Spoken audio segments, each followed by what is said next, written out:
Bonsoir mes auditeurs, auditrices. C'est toujours encore le plaisir pour moi aujourd'hui de vous raconter d'autres histoires titrées Des amis de la reine, partie numéro 6. Donc mes amours et auditeurs, auditrices, prenez le temps d'écouter bien cette histoire dont je vais raconter en ce moment. Cette histoire raconte certaines actions négatives à travers ce thème et certaines actions positives aussi qui peuvent vous aider à changer votre comportement, aussi votre pensée et aussi à arriver à arracher la chaîne qui s'attache dans votre pensée. Donc, mes amours, prenez le temps d'écouter bien cette histoire attentivement et compréhensif afin que vous arrivez à arracher la chaîne mentale dans votre pensée que les étrangers ont mis dans votre pensée afin qu'ils ont atteint son mission. Leur mission. Mes amours, prenez bien ce temps pour apprendre ces idées à travers cette histoire qui peut arriver à arracher la chaîne mentale dans votre pensée. Donc, je commence avec la partie 6. Sophora. Il faut qu'on retrouve une technique pour s'attraper ses chefs, dit-il, Paul, l'inspecteur de police. Oui, évidemment, ces chefs se causent trop de problèmes. Si on ne pourrait pas s'attraper ces garçons, il fallait seulement prendre le plan B, dit-elle, Sophora, la policière. Quel est ce plan B, répond-il, l'inspecteur Paul. D'accord, le plan B est, si on ne pourrait pas s'attraper les garçons, il faut seulement s'éclater sa tête avec une balle, répond-elle, Sophora, la policière. D'accord, bonne idée, on n'a pas le choix. S'il résiste, nous le tuons, dit-il, Paul, l'inspecteur.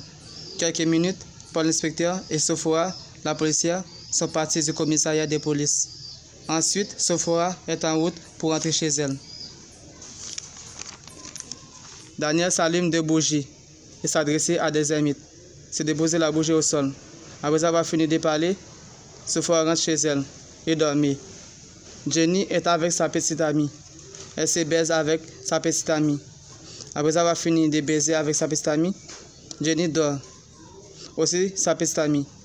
Quelques heures, le jour se lève. Daniel se lève, se prend d'une douche. Après avoir fini de baigner, il s'habille. Après avoir sorti aux douches, il prend une tranche de pain, aussi d'un verre de lait. Il boit et mange le pain. Il partit. Après avoir fini de manger, il est allé aux grottes. Après qu'il vient de sortir de la boque, Daniel arrive aux grottes. Se salue le chef Gonzalo, aussi les autres. Il donne à Garou de monnaie de $50 américains. Il rentre après avoir fini de donner ses monnaies. Il nettoie la grotte et s'allume d'un bougie bleu aussi blanc. Quelques minutes, Sophora s'agenouille face des amis d'un bougie allumé aux grottes chez elle. Elle passe sa parole après avoir fini de parler sa parole. Elle est partie. Quelques secondes, Sophora arrive au poste de police.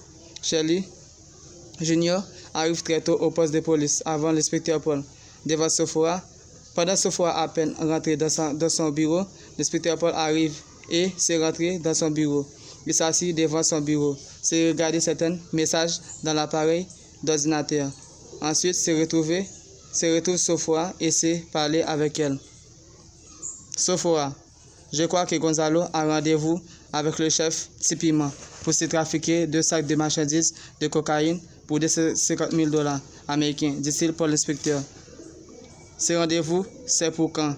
Demande-t-elle Sophora. Aujourd'hui même, Sophora, préparons-nous. Écoutez, n'hésite pas à aller Shirley Junior, qui c'est Gonzalo, nous allons attraper, dit-il pour l'inspecteur. Pourquoi nous ne pouvons pas dire ça à eux, répondit Sophora. D'accord, j'ai des soupçons sur Shirley et Junior, dit-il pour l'inspecteur. Après Paul et Sophora avoir fini de parler, Sophora est allée retrouver les autres, s'ordonner les autres de se préparer pour y aller sur un lieu que des mafias vont trafiquer de marchandises. Ils se préparent. Après avoir fini de préparer, Sophora Paul partit dans une bus de force spéciale. Gonzalo et Agaou avec son équipe pour y aller rencontrer le chef de Tipima. Agaou est avec le sac de marchandises cocaïne. Quelques minutes, Gonzalo arrive sur le lieu de trafic, se voit le chef Tipima. Tipima est déjà présent sur le lieu. Gonzalo s'approche de lui, se parle avec lui. Tu arrives très tôt, garçon, dit-il Gonzalo. Évidemment, le rendez-vous c'était 10 h du matin, dit-il Tipima. Où est mon sac de marchandises? Demande-t-il Tipima. D'abord, où est mon sac de fric? Dit-il Gonzalo. Le voici, dit-il Tipima. Le garçon de Tipima, qui est avec le sac de fric de 50 000 $ américains, s'est donné à Agaou de vérifier. Aussi, Agaou se donne le sac de cocaïne. Pendant le garçon se file le sac de fric. Alors l'inspecteur Paul Sofora, d'autres s'éclatent des coups de feu vers les mafias. Ensuite, Agaou se prend son sac de marchandises, aussi le sac de fric. Agaou se tourne en ailleurs après avoir pris les deux sacs. Aussi Gonzalo, d'autres se tournent en ailleurs, s'éclatent des coups de feu vers les policiers. Aussi l'équipe de Tipima. Des garçons de Tipima qui avaient le sac de fric, il est mort. Tipima s'énerve beaucoup et prend une policière dans son cou qui s'approche de lui. Il s'arrache son cou. Après avoir fini de tuer la policière, il se dépêche de partir avec son équipe. Aussi Gonzalo partit.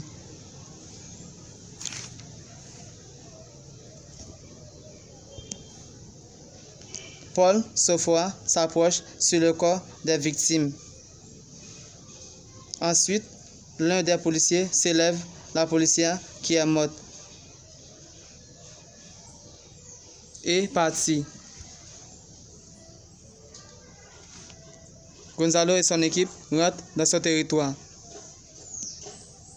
Aussi, les policiers sont partis. Mes amours, je vous laisse ça pour la partie 6. Vous allez savoir c'est le chef gang de Tipima, ce qu'il va penser, ce qu'il va faire pour réagir contre Gonzalo, qui a pris les deux sacs, le sac de fric, aussi le sac de marchandises. Et Tipima, restez branchés sur ces plateformes afin que vous voyez ce que Tipima va faire pour venger pour son soldat qui est mort, aussi son sac de marchandises, son sac de fric qu'il a perdu. Non, son sac de fric qu'il a perdu. Donc, mes amours, prenez le temps de suivre cette histoire afin que vous compreniez le fait négatif et aussi le fait positif. Tipima, qui avait allé sur le lieu de trafic pour acheter deux sacs de marchandises à la main de Gonzalo. Gonzalo avait pris les deux sacs entre les mains de Tipima, entre les mains du soldat de Tipima. Et Tipima va venger pour ces sacs de fric. Donc, prenez le temps de suivre ce que Tipima va organiser pour se venger pour ces soldats qui sont morts. Aussi, pour retrouver ce sac de marchandises. Prenez le temps de suivre cet effet négatif et aussi l'effet positif. Merci d'avoir toujours écouté cette histoire dont j'ai écrit et d'avoir toujours partagé cette histoire et d'avoir toujours abonné avec cette chaîne YouTube, cette plateforme.